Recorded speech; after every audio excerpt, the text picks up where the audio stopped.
The bank statement trembled in my weathered hands as I stared at the numbers that didn't make sense.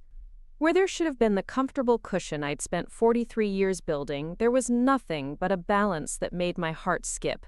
$247. 83. Not $247,000. Not even $24,000. $247.83 in an account that yesterday morning had held my entire life's work. Before we jump back in, tell us where you're tuning in from. And if this story touches you, make sure you're subscribed, because tomorrow, I've saved something extra special for you. I sank into the kitchen chair, the same one I'd sat in every morning for the past 15 years, drinking my coffee and checking my accounts like a ritual. The routine had always been comforting. Wake up at 6:30, brew the coffee extra strong, toast a single slice of whole wheat bread, and open my laptop to review my finances. It was a habit born from necessity, learned the hard way after Richard died, and left me to navigate the world of money management alone. The laptop screen glowed accusingly in the early morning light filtering through my kitchen window. I clicked refresh 3 times, hoping against hope that it was some kind of technical error, that the bank's website was glitching, that somehow the universe would correct this impossible reality. But each time, the same cruel numbers stared back at me. My retirement fund, empty. My emergency savings, depleted. Even the small investment account I'd started for my granddaughter's college fund had been drained. 43 years of careful saving, of clipping coupons and buying generic brands, of working double shifts at the hospital when other women my age were already thinking about slowing down. All of it, gone. I reached for my phone with shaking fingers and dialed the bank's customer service line. The hold music was cheery and upbeat, a mockery of the panic clawing at my chest. When Sandra, a customer service representative with a voice too young to understand what losing everything at 72 meant, finally picked up, I could barely form the words. "Mrs. Patterson? I see you're calling about your accounts. Yes, I can see there have been several large withdrawals over the past month." Her tone was professional, detached. "It shows here that your son Marcus Patterson has power of attorney and full access to all accounts. The withdrawals were all authorized by him." The words hit me like a physical blow. Marcus. My Marcus, who I'd raised alone after his father died when he was just 16. Marcus, who'd struggled with jobs and relationships, but always came to me when he needed help. Marcus, who 3 months ago had sat in this very kitchen, his earnest brown eyes meeting mine as he explained why he needed access to my accounts. "Mom, I know this might sound scary, but trust me on this," he'd said, reaching across the table to cover my hand with his. "I've been working with this financial advisor, and there's an opportunity to triple your money, maybe quadruple it. But we need to move fast, and it requires having full access to your accounts to make the transfers quickly when the moment's right." I'd hesitated. Of course I had. At 72, I wasn't naive about financial scams or too good to be true opportunities. But this was Marcus, my son, the baby I'd rocked through countless sleepless nights, the teenager I'd held as he cried over his father's grave, the man who still called me every Sunday without fail. "I don't know, sweetheart," I'd said, pulling my hand back to fidget with my coffee mug. "It sounds risky. What if something goes wrong?" His expression had grown serious, almost pained. "Mom, do you trust me? After everything we've been through together, after all the times I've been there for you, I would never, ever do anything to hurt you. This is about securing your future, making sure you never have to worry about money again." The weight of his words, the sincerity in his voice, the way he'd looked almost hurt that I would doubt him, had worn down my resistance. Marcus had always been persuasive, even as a child. When he was 8 and wanted a puppy, he'd created a presentation complete with hand-drawn charts showing how a dog would improve our family's happiness quotient. When he was 15 and wanted to go on a school trip to Washington, D.C. that I couldn't afford, he'd found 3 part-time jobs and worked for months to earn the money himself, proving his dedication.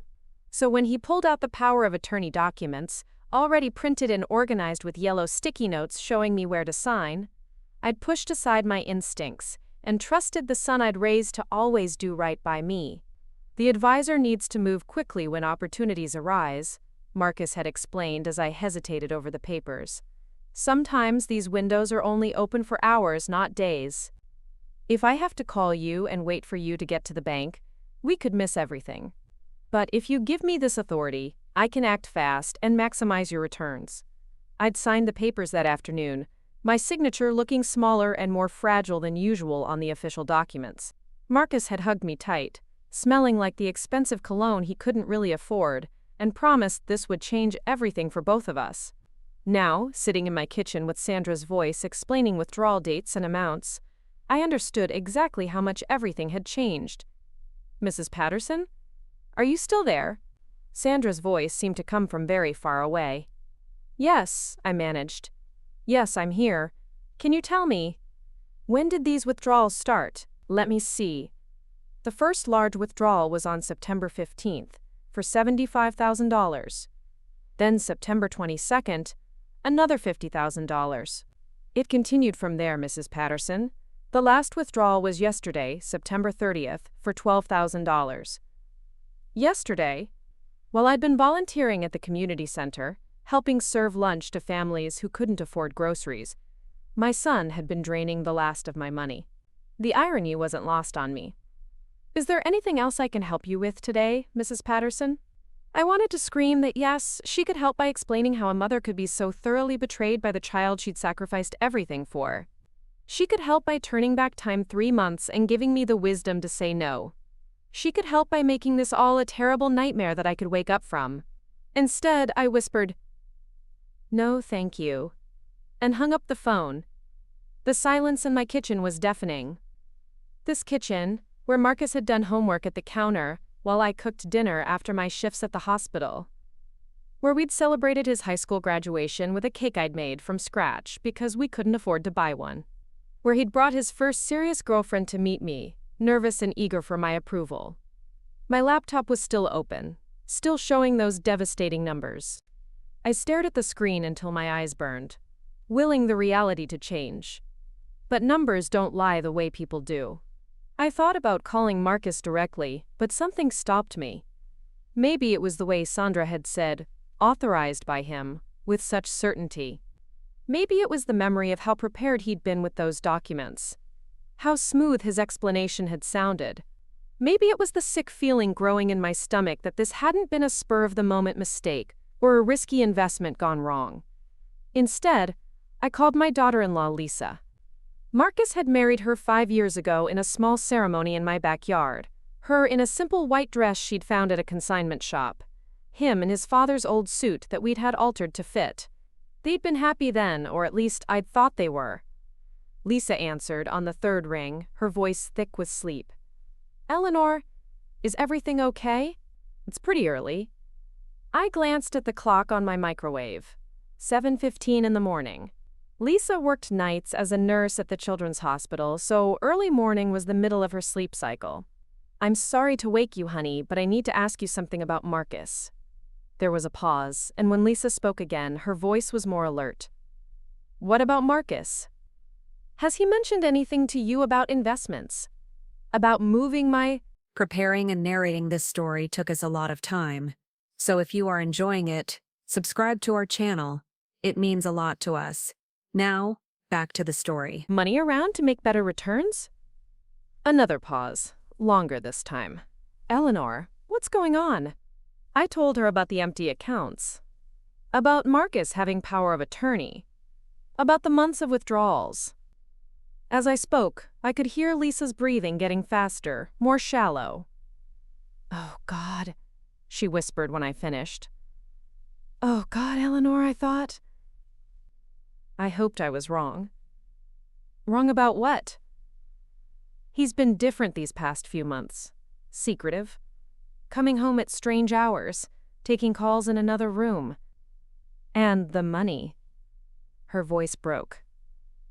"Eleanor, he's been spending money we don't have. New clothes, expensive dinners. He bought a motorcycle last month, and when I asked how we could afford it, he said he'd gotten a bonus at work." Marcus worked at a mid-level position for the county's water department. It was steady work, good benefits, but not the kind of job that came with bonuses large enough to buy motorcycles. "I've been so scared to say anything," Lisa continued, "because I didn't want to cause problems between you two. You're all he talks about, how much he loves you, how grateful he is for everything you've done for him. I thought maybe I was being paranoid." But she hadn't been paranoid. She'd been right to be scared, right to notice the changes. While I'd been trusting my son blindly, his own wife had been watching him transform into someone she didn't recognize. "Lisa, I need to ask you something, and I need you to be completely honest with me. Do you think Marcus planned this? Do you think he deliberately took my money?" The silence stretched so long, I wondered if the call had dropped. Finally, Lisa's voice came through, barely a whisper. "Yes. Yes, I think he did." Those 4 words confirmed what I'd been trying not to believe. This wasn't a failed investment or a risky opportunity that had gone wrong. This was theft. Planned, calculated theft by the person I'd trusted most in the world. After I hung up with Lisa, I sat in my kitchen for a long time, watching the morning light grow stronger through the window. The same window where I'd watched Marcus play in the backyard as a child, where I'd waved goodbye to him on his first day of high school, where I'd stood crying happy tears as he'd proposed to Lisa right there under my old apple tree. The house felt different now, like the walls themselves knew about the betrayal they'd witnessed. Every family photo on the refrigerator, every handmade Mother's Day card I'd kept in a box on the counter, every memory that had made this house a home, all of it felt contaminated by this new reality. I forced myself to get up and make another cup of coffee, going through the motions of normalcy even though nothing would ever be normal again. As I waited for the coffee to brew, my phone rang. Marcus. I stared at his name on the screen, at the photo I'd taken of him and Lisa at last Christmas, both of them laughing at something my granddaughter had said. He looked so happy in that picture, so carefree. Had he already been planning this then? Had he looked at me across the Christmas dinner table, watched me serve the ham I'd saved up to buy, and thought about how he was going to steal everything I'd worked for? The phone stopped ringing, then immediately started again. Marcus was persistent when he wanted something. I let it go to voicemail, then listened to his message. "Hey Mom, it's me. Just calling to check in, see how you're doing. I know I haven't been by in a couple weeks, but work's been crazy. Maybe I can swing by this weekend? Love you." His voice sounded normal, casual, like a son calling his mother just to chat. There was no hint of guilt, no nervousness, no indication that he'd just stolen everything I'd spent my life building. The ease of his deception was almost worse than the theft itself. I saved the voicemail. I wasn't sure why, but some instinct told me I might need it later. The next few hours passed in a blur of phone calls and paperwork. I called my lawyer, Patricia Gomez, a sharp woman in her 50s, who'd handled Richard's will when he died and had become something of a friend over the years. When I explained the situation, her response was swift and uncompromising. "Eleanor, you need to revoke the power of attorney immediately, today. And we need to consider filing a police report." "A police report?" The words felt foreign in my mouth. "Against my own son? Against someone who stole your life savings, yes. The fact that he's your son doesn't make it legal. Power of attorney doesn't give him the right to empty your accounts for his own benefit. It's supposed to be used for your welfare, not his." Patricia walked me through the process of revoking Marcus's access to my accounts. Though with no money left in them, it felt like closing the barn door after the horses had already fled. She also helped me file a complaint with the police, though she warned me that financial crimes like this could take months or even years to investigate, and there was no guarantee I'd ever see my money again. "The hardest part," Patricia said as we finished the paperwork, "is going to be the family fallout. Are you prepared for that?" I thought about Marcus's voicemail, so casual and loving. I thought about Lisa's whispered confirmation of what I'd already known in my heart. I thought about my granddaughter, Emma, who was only 12 and would be caught in the middle of whatever came next. "I don't know," I admitted. "I don't know how to be prepared for this." Patricia leaned back in her chair, studying me with kind but serious eyes. Eleanor, I've known you for 15 years. You're one of the strongest people I've ever met. You raised a son alone after losing your husband. You worked 2 jobs to put Marcus through college. You volunteered countless hours helping other people in your community. You have more strength than you realize. I wanted to believe her, but sitting in her office, facing the reality that my son had betrayed me so completely, I felt anything but strong. I felt naive and foolish and desperately sad. That evening, I did something I hadn't done in years. I called my sister Janet, who lived 3 states away in Arizona. Janet and I had grown apart after Richard died, not from any argument or conflict, but simply because life had pulled us in different directions. She'd remarried and moved away. I'd stayed put and focused on raising Marcus. We exchanged Christmas cards and birthday calls, but that was about it. Eleanor? Janet's voice was surprised but warm. This is unexpected. How are you, sweetie? I broke down completely. All the composure I'd maintained through the phone calls and paperwork crumbled, and I found myself sobbing into the phone, trying to explain what Marcus had done while barely being able to form coherent sentences. Janet listened without interrupting, making soft sounds of sympathy and outrage at all the right moments. When I finally managed to get the whole story out, she was quiet for a long moment. "That bastard," she said finally, her voice hard with anger. "That absolute bastard. Eleanor, I'm so sorry. I'm so goddamn sorry this happened to you." It was the first time anyone had expressed pure anger on my behalf, without trying to soften it or find excuses or look for silver linings. It felt like a gift. "What can I do?" she continued. "Do you need money? I can wire you something to get you through the next few weeks." The offer was kind, but it also drove home just how desperate my situation had become. At 72, I was starting over with nothing, dependent on the charity of others just to survive. The woman who had spent decades helping others, volunteering at food banks and community centers, was now the one who needed help. "Maybe just a little," I admitted, hating the words even as I said them. "Just until I can figure out what to do next. Consider it done. And Eleanor, you're coming to stay with me for a while. I won't take no for an answer. You can't be alone right now, dealing with all this." The invitation was tempting, but Arizona felt like running away. Whatever happened next with Marcus, whatever consequences came from the police report and the legal proceedings, I needed to be here to face them. "I appreciate it, Janet, I really do. But I need to stay and deal with this." "Then I'm coming, there. I'll drive up next week and stay as long as you need me." After we hung up, I felt a little less alone. It had been so long since I'd had someone firmly in my corner, someone who was angry on my behalf without reservation.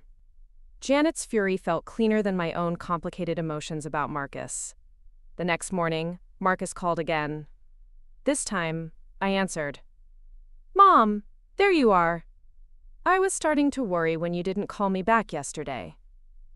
His voice was bright, cheerful, with no undertone of guilt or nervousness. Either he was a much better actor than I'd ever given him credit for, or he genuinely believed he'd done nothing wrong. "Hello, Marcus. You sound tired. Are you feeling okay? You're not getting sick, are you?" The concern in his voice would have been touching if I didn't know what I knew. Part of me wanted to confront him directly, to demand an explanation, to give him a chance to come clean and maybe, somehow, make this right. But a larger part of me was curious to see how far he would take this performance. "I'm fine, sweetheart. Just had some trouble sleeping." "Well, make sure you're taking care of yourself. You're not getting any younger, you know." He laughed, like it was a shared joke between us. "Hey, I was thinking about coming by this weekend. Maybe we could go to that new restaurant that opened downtown." My treat. My treat. With my money, stolen from accounts I'd worked decades to fill. "That sounds nice," I managed. "Great. Oh, and Mom, I've got some really exciting news to share with you. That investment I mentioned, the one I've been working on with my financial advisor, it's going even better than we hoped. I think you're going to be very pleased with the returns." The lies came so easily to him, delivered with such enthusiasm that for a moment I almost believed him myself. This was my son, after all. The boy I'd raised to tell the truth, to be honest and honorable. When had he learned to lie with such skill? That's wonderful, Marcus. I can't wait to hear all about it. You're going to be so proud of me, Mom. I've finally figured out how to take care of you the way you took care of me all those years. After I hung up, I sat in my kitchen and cried until I had no tears left. Not just for the money, though losing my life savings at my age was terrifying. I cried for the son I thought I'd raised, for the man I'd believed him to be, for the trust that could never be rebuilt once it was this thoroughly shattered. The rest of the week passed slowly. I went through the motions of my normal routine, but everything felt hollow and strange. I volunteered at the community center on Wednesday, serving lunch to families who reminded me uncomfortably of my own new circumstances. I attended my book club on Thursday, listening to my friends discuss a novel about family betrayal, while fighting the urge to tell them about my own real-life drama. Patricia called on Friday with an update from the police. They'd opened an investigation and would be interviewing Marcus sometime in the coming week. She warned me that he would likely realize what was happening once they contacted him, and I should be prepared for him to reach out to me. Saturday morning arrived gray and drizzly, matching my mood perfectly. I was washing dishes from my meager breakfast when I saw Marcus's car pull into my driveway. Through the kitchen window, I watched him get out, straightening his jacket and running a hand through his hair. He looked prosperous, well-dressed in clothes I didn't recognize. New clothes, paid for with my money. He knocked on the front door, though he had a key and had always just let himself in before. Maybe some instinct warned him that things had changed. "Mom?" he called through the door. "It's me." I dried my hands slowly, taking my time, then went to let him in. He smiled when he saw me. That same warm smile that had gotten him out of trouble as a child, that had charmed teachers and girlfriends and neighbors for years. "There's my beautiful mom," he said, leaning in to kiss my cheek. "Ready for lunch?" I studied his face, looking for some sign that he knew the game was up, but he seemed genuinely relaxed and happy. Either he was an even better actor than I'd realized, or the police hadn't contacted him yet. "Actually, Marcus, I'd rather stay in today. Maybe we could just talk here." His expression flickered, just for a moment, but he recovered quickly. "Of course, whatever you want. How about I make us some coffee?" He moved around my kitchen like he always had, comfortable and familiar, pulling mugs from the cabinet and finding the good coffee beans I kept for special occasions. Watching him, I felt a strange disconnect from reality. This was my son, in my kitchen, making coffee like he'd done 1,000 times before. But he was also the person who had systematically stolen everything I'd worked for, while lying to my face about it. "So," he said as he waited for the coffee to brew, "I told you I had exciting news about your investments. Here it was." I braced myself for whatever elaborate lie he'd constructed. "The returns have been incredible, Mom. Better than either of us hoped. My advisor thinks we should reinvest everything for another cycle, really maximize the potential." "Reinvest what, exactly?" He turned from the coffee maker, his expression earnest and excited. "All of it. The original principal plus the returns. If we reinvest now, he thinks we could see gains of 400, maybe 500% over the next 6 months. I stared at him, amazed by his audacity. Not only had he stolen my money, but he was still trying to scam me, still spinning stories about investments and returns that didn't exist. "Marcus," I said quietly, "I know what you did." The change in his expression was subtle but unmistakable. The enthusiasm faded from his eyes, replaced by something cautious and calculating. "What do you mean?" "I know you took my money, all of it. I know there is no financial advisor, no investment, no returns. I know you've been lying to me for months." He was quiet for a long moment, his hand resting on the coffee maker's handle. When he finally spoke, his voice was different, flatter, more tired. "How?" "I checked my accounts. They're empty, Marcus. Every single one." He turned back to the coffee, finishing the process with mechanical precision. When he handed me a mug, his hands were steady, but I could see the tension in his jaw. "It's not what you think," he said finally. Then explain it to me. He sat down across from me at the kitchen table, the same spot where he'd convinced me to sign over power of attorney 3 months ago. The irony wasn't lost on either of us. I was trying to help you, he began, but I held up a hand to stop him. Don't insult my intelligence any more than you already have. There's no investment, is there? There never was. He looked down at his coffee, and for a moment I saw a flash of the little boy he'd been, caught in a lie and trying to figure out how to talk his way out of it. No, he said quietly. There wasn't. The admission hung between us like a physical thing. Hearing him say it out loud was somehow both a relief and a fresh wound. Why? The word came out as barely a whisper. He was quiet for so long, I thought he might not answer. When he finally looked up at me, his eyes were bright with unshed tears.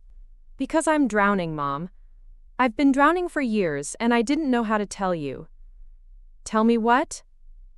Everything. The debt, the gambling, the mess I've made of my life. Lisa doesn't know how bad it is. Nobody does. I've been keeping it together on the surface, but underneath. He shook his head. I owe people money. Bad people. The kind who don't just ruin your credit if you can't pay. I felt a chill that had nothing to do with the October weather. How much do you owe? More than I can ever pay back on my salary. And they're done waiting. We sat in silence for a while, the weight of his confession settling between us. Part of me wanted to comfort him, to fall back into the role of the mother who fixed everything, who made problems disappear with love and sacrifice. But I couldn't. Not this time. So you decided to steal from me.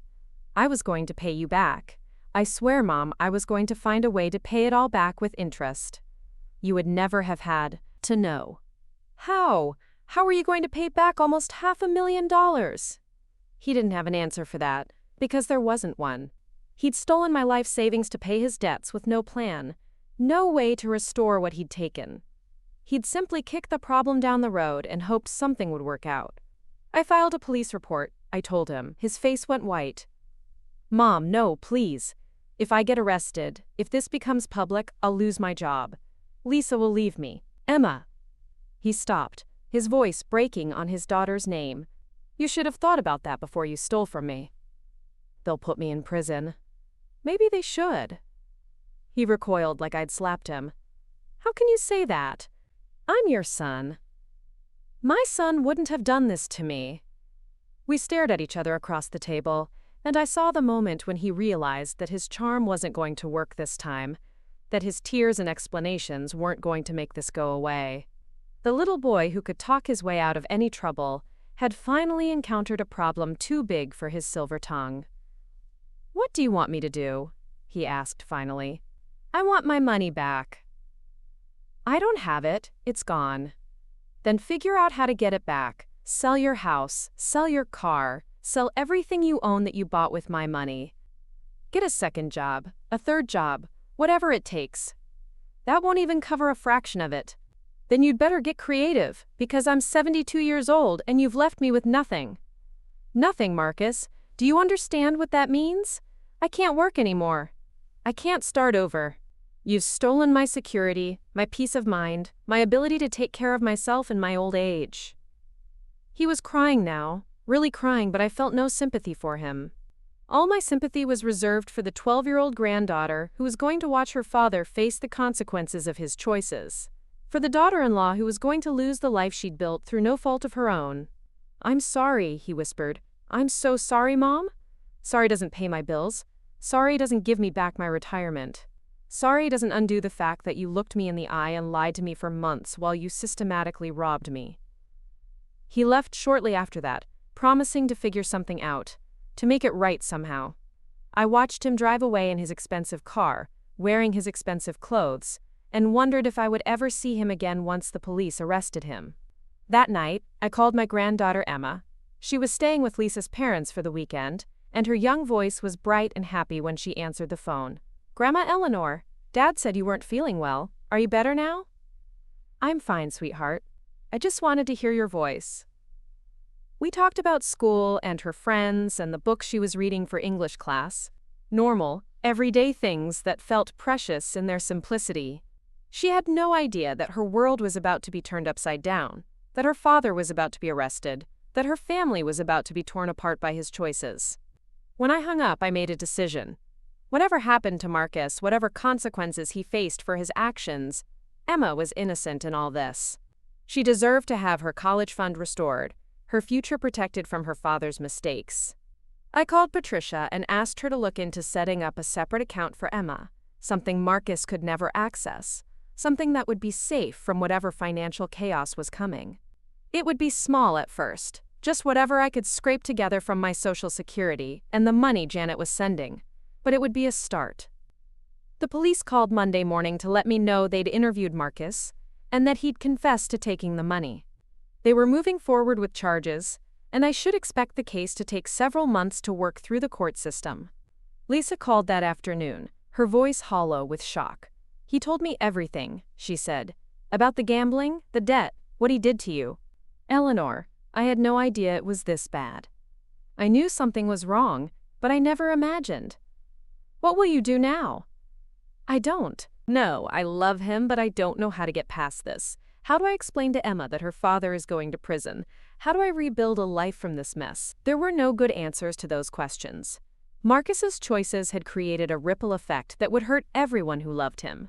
"If there's anything I can do to help with Emma," I began, but Lisa cut me off. "You've done enough, more than enough. You shouldn't have to worry about us after what he did to you." But I would worry, because that's what family did, even when family had betrayed you so completely. The arraignment was set for the following week. Patricia advised me that I didn't have to attend, but I wanted to be there. I needed to see Marcus face the consequences of his actions, needed to witness the moment when his lies finally caught up with him. I also knew that sitting in that courtroom would be one of the hardest things I'd ever done. But I'd raised a son who had stolen from his own mother, and I owed it to myself to see the story through to its conclusion. As I prepared for what was coming, I kept thinking about trust, about how easily it could be broken and how impossible it was to repair. Marcus could serve his time, could pay back every penny he'd stolen, could spend the rest of his life making amends, and it would never undo the fact that he'd looked me in the eye and lied while robbing me blind. That betrayal would be between us forever, a scar that would never fully heal. And perhaps that was the cruelest theft of all, not just my money, but my ability to trust the son I'd raised, the child I'd loved unconditionally for 43 years. The phone rang, interrupting my thoughts. I glanced at the caller ID and saw a number I didn't recognize. "Mrs. Patterson. This is Detective Rodriguez with the county police. I'm calling about your son's case. We've had an interesting development that I think you should know about." Detective Rodriguez's voice carried a note of satisfaction that made me sit up straighter in my kitchen chair. "Mrs. Patterson, your son wasn't the only victim of his gambling problem, and he wasn't the only one stealing to cover his debts. We've been building a case against the people he owed money to, and his cooperation could be very valuable to us." I gripped the phone tighter. "What kind of cooperation?" "The kind that might significantly reduce his sentence if he's willing to help us take down a much bigger operation. These aren't just neighborhood bookies, Mrs. Patterson. We're talking about organized crime, money laundering, loan sharking, that's connected to some very serious people." The implications of what he was saying slowly sank in. Marcus hadn't just been gambling away my money in some casual poker games or betting on sports. He'd gotten involved with criminals, dangerous people who operated outside the law. How long has this been going on? Based on what we've uncovered so far, at least 3 years. Possibly longer. Your son was in deep, Mrs. Patterson. Deeper than he probably told you. I thought about Marcus's confession in my kitchen, how he'd said he owed money to bad people, how frightened he'd seemed when he talked about them. I'd assumed it was an exaggeration, a way to gain my sympathy, but apparently he'd been telling the truth about at least that much. What happens now? That depends on several factors. If Marcus cooperates fully, provides information that leads to arrests, testifies when we need him to, the prosecutor might be willing to negotiate. Instead of 10 to 15 years, He could be looking at 3 to 5. 3 to 5 years still seemed like an eternity, but it was better than the alternative. More importantly, it meant Emma would get her father back while she was still young enough to rebuild their relationship. "There's something else," Detective Rodriguez continued.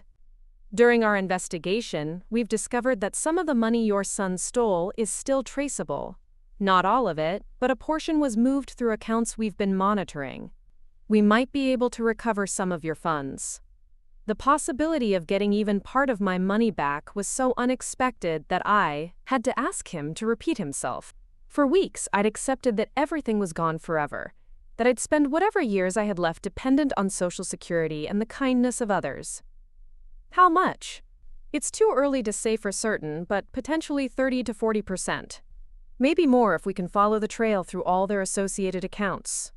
30 to 40% of nearly $500,000 would be enough to restore some measure of security to my life. Not the comfortable retirement I'd planned, but enough to live independently, enough to maintain my dignity." After I hung up with Detective Rodriguez, I sat in my kitchen for a long time, processing this new information. The phone call had changed everything, shifted the entire landscape of what I thought I was facing. Marcus might not spend the rest of his productive years in prison. I might not be destitute for the remainder of my life. Emma might not grow up with a father, who was nothing but a cautionary tale about greed and poor choices. But even with these possibilities for redemption, something fundamental had been broken. Trust, once shattered so completely, doesn't simply grow back because circumstances improve. The man who had sat across from me at this very table, lying about investments while systematically stealing everything I'd worked for, would always be capable of that level of deception. I called Lisa to tell her about Detective Rodriguez's call. Her reaction was a mixture of relief and continued wariness. "It's good news," she said, though her voice was flat. "Better than what we were expecting. But Eleanor, I still don't know how to move forward from this. Even if he serves less time, even if some of your money comes back, how do I trust him again? How do I explain this to Emma when she's old enough to understand what really happened?" These were questions I'd been wrestling with myself. Love doesn't disappear just because someone betrays you, but it gets complicated, tangled up with hurt and disappointment and the fear of being fooled again. "Maybe we don't have to figure it all out right now," I suggested. "Maybe we just take it one day at a time." The next few weeks were a whirlwind of legal proceedings and revelations. Marcus was released on bail but had to surrender his passport and check in regularly with the court. Lisa filed for separation, not divorce yet, but she needed space to think. Emma, still largely shielded from the full truth, knew only that her parents were having problems and that Daddy had made some mistakes with money. Janet arrived from Arizona as promised, bringing with her a suitcase full of practical clothes and an attitude that brooked no nonsense. Having my sister in the house was both a comfort and an adjustment. We'd lived separate lives for so long that we had to relearn each other's rhythms, but her presence made the empty rooms feel less hollow. "You know what I keep thinking about?" Janet said one evening as we sat in my living room, sharing a bottle of wine that was probably too expensive for my current circumstances, but that she'd insisted on buying. "Remember when Marcus was about 8 and he convinced you to let him sell lemonade in front of the house?" I smiled despite everything. "He made those little signs with the backward letters. And he charged 50 cents a cup, which was outrageous for a kid's lemonade stand. But he was so charming that people paid it anyway. He made $37 that day. I was so proud of his entrepreneurial spirit." Janet was quiet for a moment, swirling the wine in her glass. I wonder when that entrepreneurial spirit turned into something else. When charming people into paying 50 cents for lemonade became lying to your mother to steal her life savings. It was a question that had been haunting me. At what point had my son crossed the line from charming to manipulative, from ambitious to criminal? Had there been signs I'd missed? Or had the transformation been so gradual that it was invisible until it was complete? The answer came unexpectedly from Emma. Lisa had started bringing her by for visits, thinking it was important for Emma to maintain a relationship with me, despite everything that was happening with her parents. During one of these visits, Emma was helping me organize some old photo albums when she stopped at a picture of Marcus from his college graduation. "Grandma Eleanor," she said, studying the photo with the serious expression she got when she was thinking hard about something. "Dad always says you helped him through college, but Mom says you worked 2 jobs to pay for it. Which is it?" The question was innocent, but it illuminated something I'd been blind to for years. In Marcus's version of his life story, I had helped him through college, as if my sacrifice had been a minor footnote. In reality, I'd worked double shifts at the hospital and cleaned office buildings on weekends to pay his tuition, had lived on generic food and secondhand clothes so he could have the education I'd never had the chance to get. I worked 2 jobs, I told Emma honestly. It was hard, but I wanted your dad to have opportunities I never had. She nodded, absorbing this information with the seriousness of a child trying to understand the adult world. "Mom says Dad has a problem with telling the truth sometimes. Out of the mouths of babes." Lisa was right to be honest with Emma, age-appropriately honest, about her father's issues. Protecting children from the truth often just leaves them vulnerable to lies. "Sometimes people make mistakes," I said carefully. "Sometimes they make really big mistakes that hurt the people they love. Your dad loves you very much, but he made some very big mistakes. Is that why you look sad now when he comes to visit?" I hadn't realized that my emotional state was so transparent to a 12-year-old, but children are often more perceptive than adults give them credit for. "Yes, sweetheart. I'm sad because people I love got hurt, including your dad. The legal proceedings moved faster than anyone had expected. Marcus's cooperation with the investigation into the gambling operation proved valuable enough that the prosecutor offered him a deal: 3 years in minimum security prison, followed by 2 years of supervised probation, in exchange for his testimony and full cooperation with the ongoing investigation. Patricia advised me that it was probably the best outcome we could hope for. Marcus would serve his time, but not so long that his life would be completely destroyed. Emma would get her father back while she was still young, and there was still the possibility of recovering some of my stolen funds. But accepting the plea deal meant that Marcus would avoid a trial, would never have to face a jury and publicly account for what he'd done. Part of me wanted that accountability, wanted him to have to sit in a courtroom while a prosecutor detailed exactly how he'd betrayed his own mother's trust. "It's not about punishment," Patricia reminded me when I expressed these feelings. "It's about justice. And justice sometimes means accepting an imperfect solution that serves the greater good." The greater good, in this case, included taking down a criminal organization that had victimized hundreds of people, not just Marcus. It included giving Emma her father back before she graduated high school. It included the possibility of recovering enough money to restore some security to my old age. I agreed to support the plea deal. The day Marcus was sentenced, I sat in the courtroom gallery with Lisa and Emma.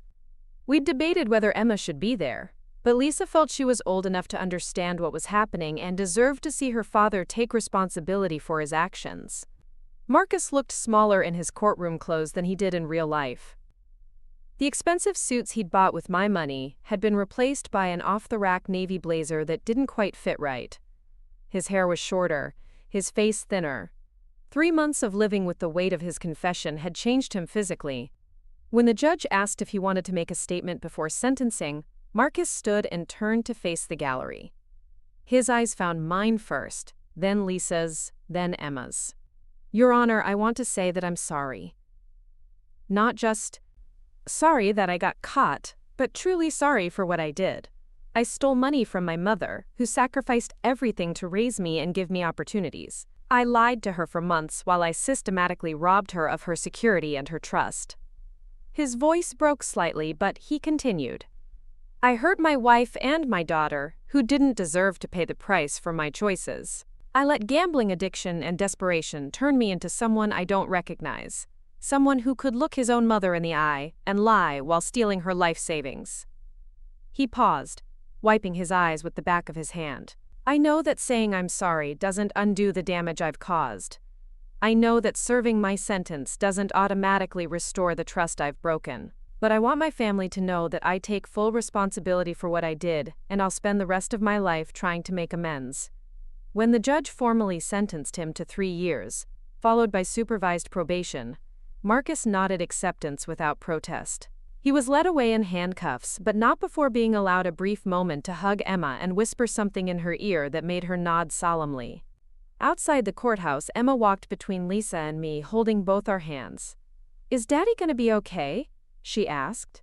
"Yes," Lisa said firmly. "He's going to get help, and he's going to be okay." I hoped she was right. 6 months later, Detective Rodriguez called with news about the money recovery effort. They'd been able to trace and freeze assets in several accounts connected to the gambling operation, and approximately $180,000 had been identified as traceable to my stolen funds. "It's not everything," he explained, "but it's more than we initially hoped to recover. The funds should be available to you within 60 days, after all the legal proceedings are completed." $180,000.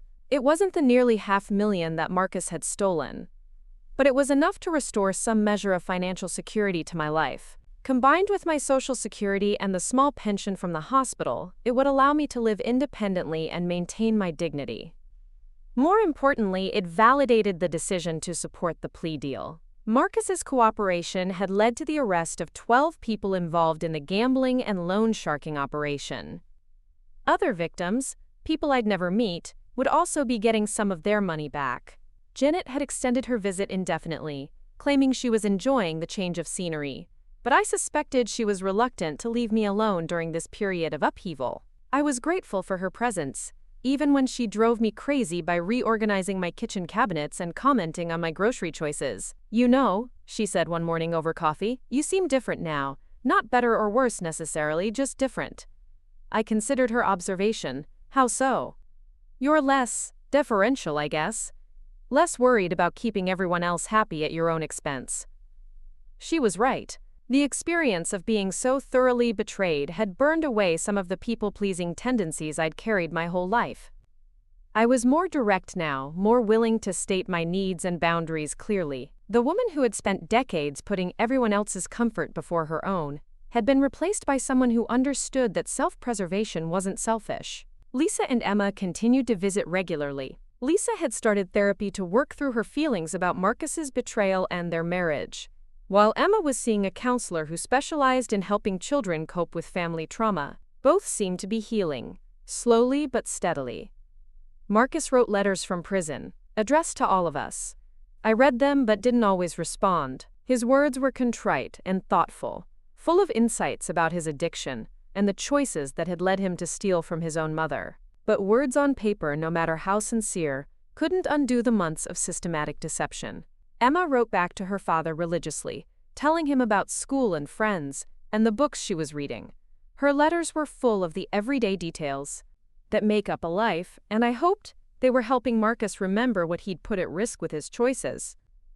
1 year after Marcus's sentencing, I received an unexpected call from Patricia. "Eleanor, I have some news that might interest you. The prosecution has recovered additional assets from the gambling operation, and there's a possibility of a second distribution to victims." "How much?" "Potentially another $40,000 to $50,000. Not immediately, but within the next 6 months." The possibility of recovering even more money was welcome, but I realized that my life had already stabilized at a new normal. The $180,000 I'd received had been enough to restore my independence and security. Additional money would be nice, but it wasn't necessary for my survival or dignity. That evening, I called Emma to tell her about the potential recovery. "Grandma Eleanor, can I ask you something?" she said after I'd finished explaining about the additional funds. "Of course, sweetheart. Are you going to forgive Daddy?" It was the question I'd been wrestling with for over a year, the one that everyone expected me to have an answer for, but that felt impossibly complex. "I'm working on it," I said honestly. "Forgiveness isn't something that happens all at once. It's a process, and it takes time." "Do you still love him?" "Yes. I'll always love your father. But love and trust are different things, and trust has to be earned back slowly. Mom says that when Daddy gets out, things are going to be different. That we'll have to learn how to be a family again." Your mom is right. But different doesn't necessarily mean worse. Sometimes it means better, if people are willing to do the work. 2 weeks later, I received a letter from Marcus that was different from his previous correspondence. Instead of focusing on his regret and promises to do better, this letter was full of practical details about his plans for making restitution. He'd enrolled in courses to become a certified addiction counselor, with the goal of helping other people avoid the path he'd taken. He'd also been working with a financial advisor within the prison system to create a realistic plan for paying back the money that hadn't been recovered through the criminal proceedings. "I know I can't give you back the 3 years you've spent worrying about money because of what I did," he wrote, "but I can commit to spending the rest of my life making sure you never have to worry about it again. I've calculated that if I take a second job when I'm released and live as modestly as possible, I can pay you back approximately $2,000 per month. It will take me years to fully repay what I stole, but I will pay it back, with interest." The letter also included something I hadn't expected, a detailed apology that acknowledged not just the theft itself, but the emotional damage he'd caused. "I know that the worst part of what I did wasn't taking your money," he wrote. "It was lying to you while I did it. It was looking you in the eye and deceiving you over and over again. It was taking advantage of your trust and your love for me. I violated something sacred between a mother and son, and I understand that you may never be able to forgive me completely. But I want you to know that I see the full scope of what I did, not just the financial crime but the emotional betrayal, and I'm committed to spending however long it takes to earn back even a small portion of your trust." I read the letter 3 times, looking for the manipulation that had characterized so much of Marcus's communication over the years. But this felt different, more honest, less focused on making himself feel better, and more focused on acknowledging the damage he'd caused. Still, I'd been fooled before. Marcus was released from prison on a Tuesday in October, almost exactly 3 years after he'd stolen my money. I didn't go to pick him up. Lisa did that with Emma. But he came to see me the following weekend, arriving at my door with a bouquet of grocery store flowers and a nervous expression. He looked older, thinner, with gray threading through his hair that hadn't been there before his incarceration. Prison had aged him, but it had also given him a kind of clarity I hadn't seen in years. "Hi, Mom." "Hello, Marcus."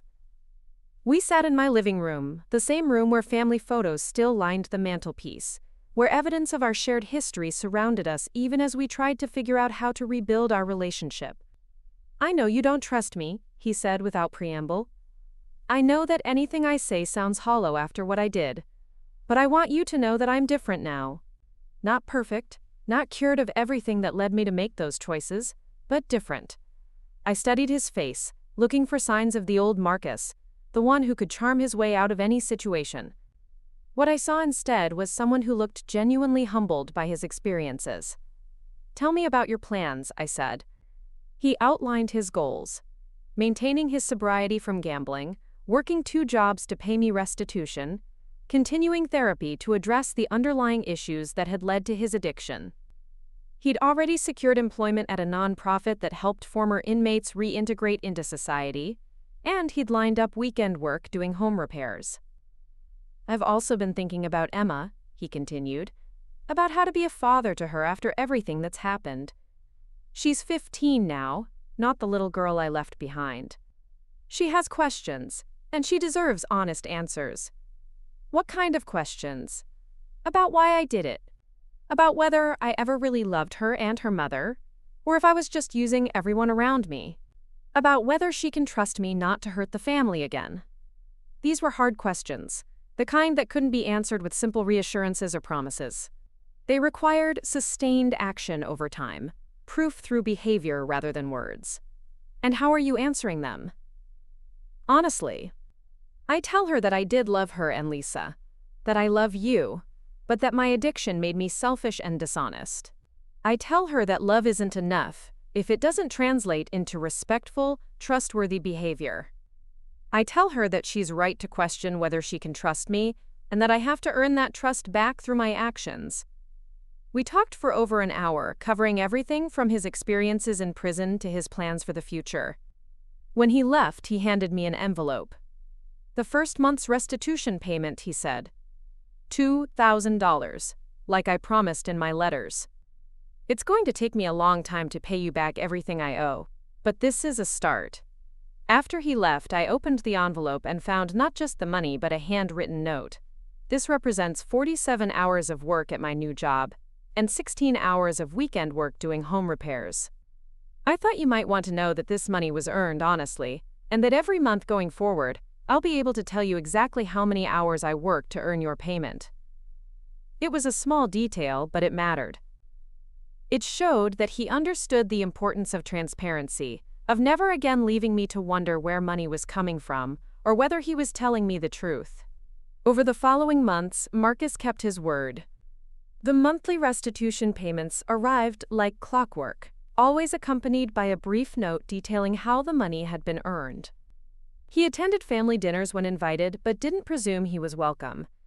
He answered Emma's questions honestly, even when the truth reflected poorly on him. Slowly, very slowly, something like trust began to grow back between us. Not the blind trust of before, that was gone forever, but a conditional trust based on consistent behavior over time. Lisa eventually decided to try reconciling with Marcus, though she moved slowly and maintained clear boundaries. They went to couples therapy together and worked on rebuilding their marriage from the ground up, treating it as a completely new relationship rather than trying to restore what had been broken. Emma, now 16, had become remarkably wise about the complexities of forgiveness and family. She loved her father but wasn't naive about his capacity for poor choices. She maintained a relationship with him while also setting boundaries about what she would and wouldn't tolerate. I decided that I can love Dad and still not trust him completely. She told me one day as we worked together in my garden, and that's okay. Love doesn't mean you have to make yourself vulnerable to someone who's hurt you before. She was right, of course. Love and trust were different things, and one didn't automatically require the other. 5 years after Marcus's release from prison, I received the final restitution payment. Over the course of 8 years, 3 in prison and 5 out, he had repaid every penny he'd stolen plus interest. The monthly payments had been faithfully made, accompanied by those notes detailing how the money was earned.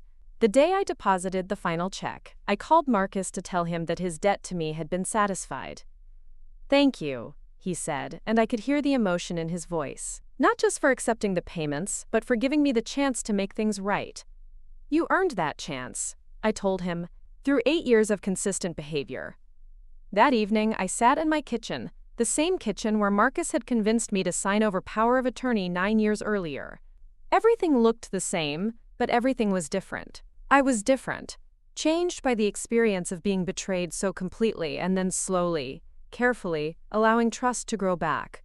My phone rang, interrupting my thoughts. It was Emma, now 21 and in college, calling with news about her acceptance into law school. "I think what happened with Dad is part of why I want to be a lawyer," she told me. "I want to help people who've been taken advantage of, who've had their trust violated." After I hung up, I realized that while Marcus's betrayal had caused immense pain and disruption, it had also led to unexpected growth and strength, not just for me, but for our whole family. We'd all learned hard lessons about trust, accountability, and the possibility of redemption.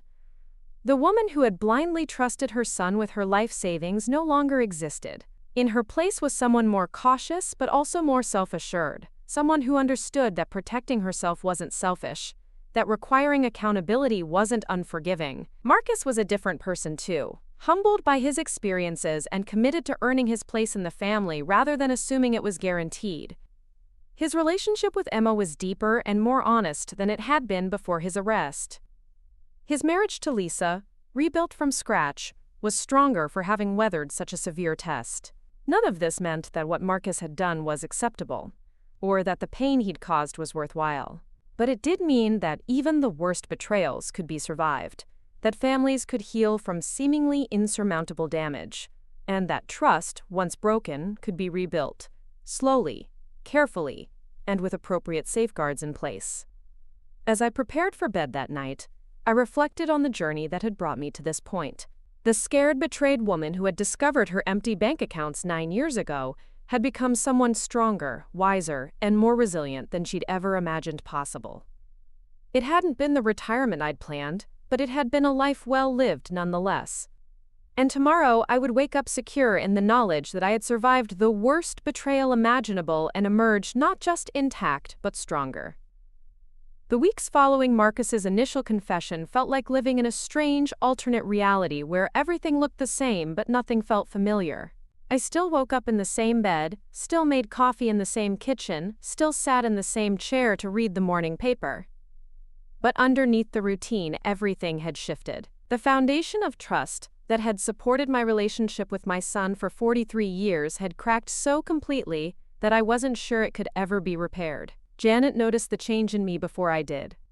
She'd been staying with me for 2 weeks when she commented on how I'd started checking the locks on all the doors before bed, something I'd never done in the 15 years I'd lived in this house. "You're afraid," she observed one evening as we sat in the living room after dinner. "Not of burglars or strangers. You're afraid of being vulnerable again." She was right, though I hadn't consciously recognized it. The woman who had once trusted easily, who had given her son power of attorney without requiring detailed explanations or safeguards, was gone. In her place was someone who questioned everything, who looked for hidden motives in simple conversations, who had learned the hard way that love and trustworthiness weren't the same thing. This new wariness extended beyond my relationship with Marcus. When my neighbor Mrs. Chen asked to borrow my hedge trimmer, I found myself wondering if she really intended to return it. When the young man at the grocery store was particularly friendly while bagging my groceries, I checked my purse twice to make sure my wallet was still there. When Patricia called to discuss legal matters, I took notes on everything she said, no longer comfortable relying on my memory or trusting that important information would be repeated if I missed it the first time. "It's normal," Janet assured me when I confessed these new anxieties. "When someone close to you violates your trust so completely, it affects how you see everyone else. Your mind is trying to protect you from being hurt again." The protective instincts weren't entirely unwelcome. For the first time in my adult life, I was putting my own needs and safety first, instead of automatically deferring to others. When the insurance salesman called and launched into his pitch about supplemental coverage, I hung up instead of listening politely out of misplaced courtesy. When my church asked me to coordinate the annual fundraising dinner, a job that required months of unpaid work and significant stress, I declined instead of automatically saying yes. "I'm surprised," said Reverend Williams when I explained that I couldn't take on the responsibility this year. "You've never said no to helping the church before." "I've learned that saying no is sometimes the kindest thing you can do for yourself," I replied and meant it. But the new boundaries came with their own challenges. Emma, now navigating the difficult terrain of her parents, separation and her father's legal troubles, needed stability and support. Lisa, struggling with her own feelings of betrayal and anger, often called in tears, needing someone to listen. Even Marcus, despite what he'd done, was still my son, and watching him face the consequences of his choices stirred complicated emotions I didn't know how to handle. The balance between protecting myself and caring for my family required constant adjustment. I could offer Emma a safe place to express her feelings about her father without taking sides in her parents' relationship. I could listen to Lisa's struggles without trying to fix her marriage or tell her what to do. I could acknowledge my love for Marcus without excusing his behavior or rushing to forgive him before I was ready. These distinctions felt revolutionary after a lifetime of trying to smooth over family conflicts and keep everyone happy at my own expense. The woman who had once absorbed Marcus's criticism without protest, who had worked extra shifts to pay for his college without complaining, who had signed over power of attorney because she was more afraid of disappointing her son than protecting herself, was learning to set boundaries that honored both her love for her family and her need for self-preservation. The learning process wasn't smooth. There were days when the old patterns reasserted themselves, when I found myself making excuses for Marcus's behavior or minimizing the impact of his betrayal. There were nights when I lay awake wondering if I was being too harsh, too unforgiving, too focused on my own pain to see his suffering. During one particularly difficult week, when Marcus had called 3 times asking to come over and I'd said no each time, I found myself questioning whether I was punishing him or protecting myself. The distinction mattered more than I'd initially realized. Punishment was about making Marcus suffer for what he'd done, about ensuring he felt the full weight of guilt and regret for his choices. Protection was about creating space for my own healing, about refusing to expose myself to additional hurt while I was still processing the original betrayal. The difference became clearer during a conversation with Dr. Sarah Martinez, a therapist Patricia had recommended, who specialized in family trauma and financial abuse. I'd resisted the idea of therapy initially, viewing it as something for people with more serious problems than mine, but the complexity of my emotions around Marcus's betrayal had convinced me I needed professional help sorting through them. "It sounds like you're struggling with the difference between boundaries and walls," Dr. Martinez observed during our third session. "Boundaries are permeable. They let good things in and keep harmful things out. Walls keep everything out, good and bad." The metaphor resonated immediately. I was building walls, not boundaries. I was so afraid of being hurt again that I was shutting out not just the potential for future betrayal, but also the possibility of genuine reconciliation and healing. "The goal isn't to never trust anyone again," she continued. "It's to learn how to trust wisely, with appropriate safeguards and realistic expectations." Trusting wisely. The concept felt both liberating and terrifying. It meant I didn't have to choose between being naive and being cynical, between being vulnerable and being completely closed off. It meant I could love Marcus while still requiring him to earn back my trust through consistent behavior over time. The framework of wise trust helped me navigate the complex emotions stirred up by Marcus's court proceedings. When he called to tell me about the plea deal he'd been offered, I was able to listen to his explanation and ask clarifying questions without either automatically supporting his decision or rejecting it out of hand. "The prosecutor says if I testify against the people I was involved with, they'll recommend a lighter sentence," he explained, his voice careful and tentative. "It would mean 3 to 5 years instead of 10 to 15.